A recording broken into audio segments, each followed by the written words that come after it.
Are you someone who gets anxious or nervous before flying or taking a long travel day? Well, I'm about to leave for a 24-hour travel day, flying from Toronto to Cairo, Cairo layover, Cairo to Athens, finally to get to Greece for my trip in 2 days. And I've dealt with a lot of anxiety and nervousness before airports and before flights in the past. And I think at this point, I've gotten pretty good at managing it. So in this video, I want to go through my advice, my recommendations on how to handle it, how to prepare for it, and hopefully enjoy a better travel experience. So without further ado, let's get into the video.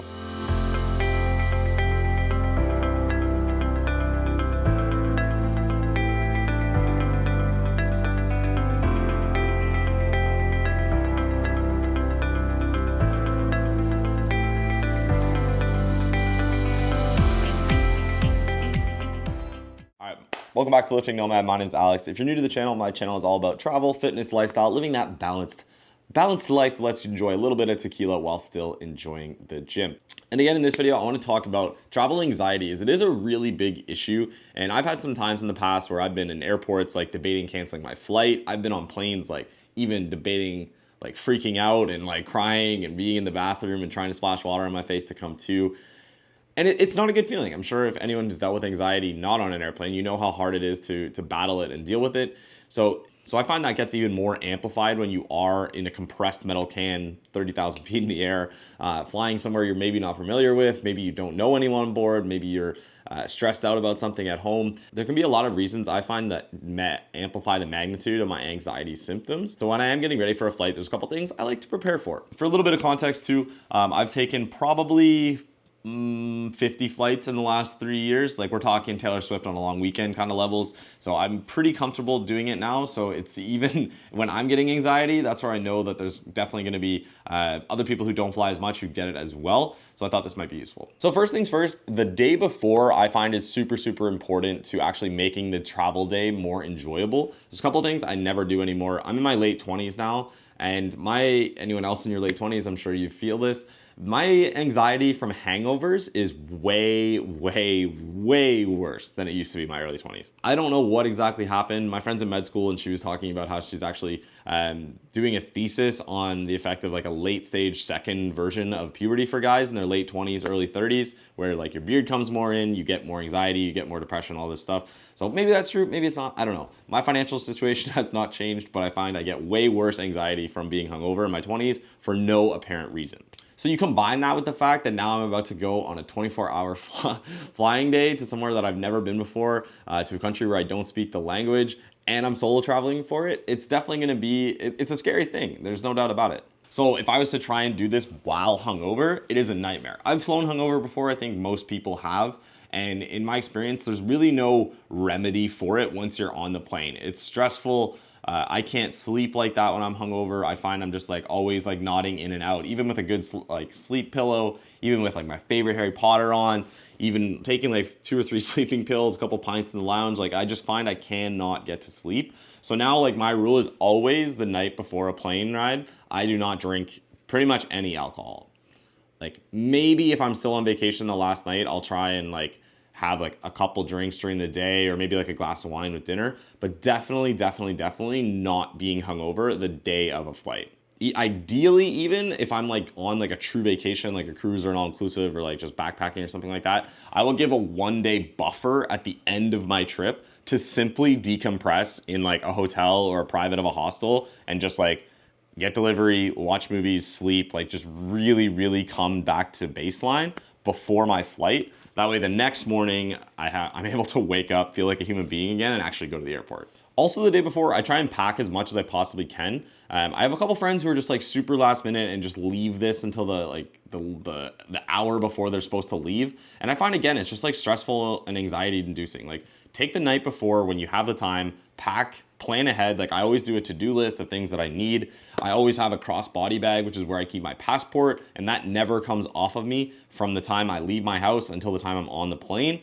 That way I know like I'm never leaving this passport anywhere. I have an AirTag in my passport holder as well. I use joggers that have zipper pockets to keep my wallet and keys and my phone in. So like I try and plan ahead so much so there's very little that can go wrong within my control. I find overall having that preparedness actually makes a huge difference. Just knowing that I have everything that I need. I've been planning my to-do list for a week before this trip, so everything is like in a good spot. I've washed my sheets, I've cleaned my apartment, so when I do come home, I don't have like that stress of, my place is a mess, like I'm not gonna be able to unpack and relax. Like, no, that's done, I'm good to go, I'm good to come home.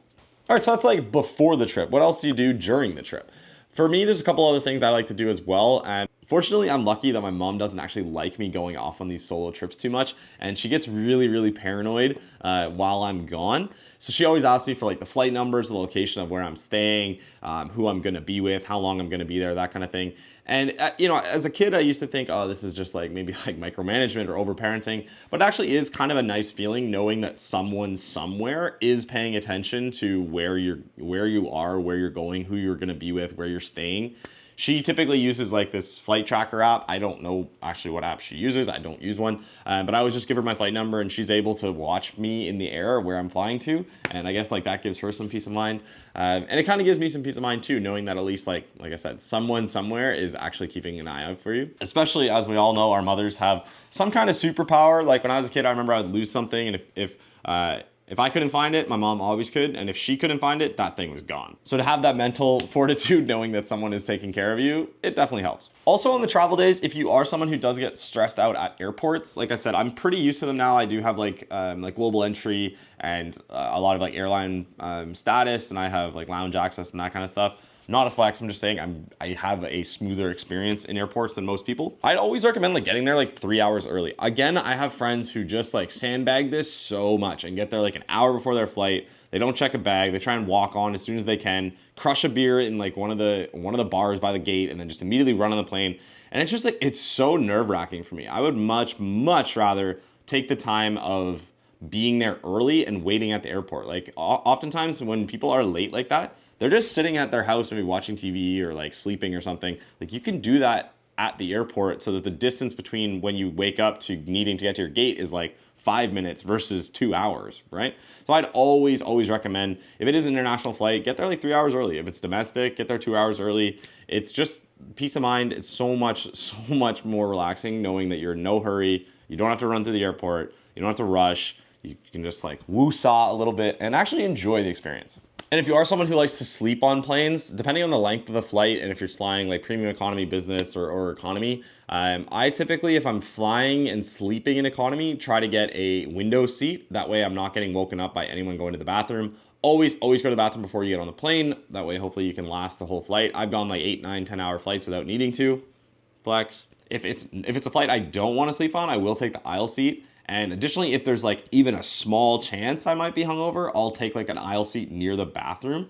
I don't know if it actually helps, but maybe the placebo, like I've never had to run out of my seat and go to the bathroom, but I think just knowing that it's there if something were to happen and I'm like, all right, I need to puke, I need to cry, I need to wash my face, it's there if I need to do it. And that just gives me like a little bit more peace of mind. Finally, on the morning of a travel day, I always try to go to the gym and get some exercise in as well. I find my body just feels looser after some exercise, some stretching, getting my heart rate up, getting a sweat going. Then when I get to the airport, sometimes I'll do like a little bit of stretching at the gate too. Like, don't worry about people judging you at an airport. Like, you will see some creatures in airports. You will see a bachelor party of Irish guys nuking Guinness at 6 a.m. Totally normalized. You'll see people sleeping over there for 2 days. You'll see people running and crying, and you'll see people fighting, and you'll see kids lost, and you'll see the little carts running around, hit into people, and it's a chaotic place. So you doing like a little bit of yoga and like stretching out your lower back before a flight is not going to draw any attention. Don't worry about drawing attention to it. Just do whatever is going to make you most comfortable on the flight. All right, well, this is going to be the video. Hopefully it was kind of useful and it was short and sweet, but generally this is how I prepare for a flight. So I thought it might be useful to share this with anyone else, as it is summertime coming up and that's going to be a big travel period. If this video was useful, feel free to leave a like or comment in the section below. Always helps the algorithm. As always, my name is Alex. Welcome back to Lifting Nomad. We'll see you in the next one. Peace.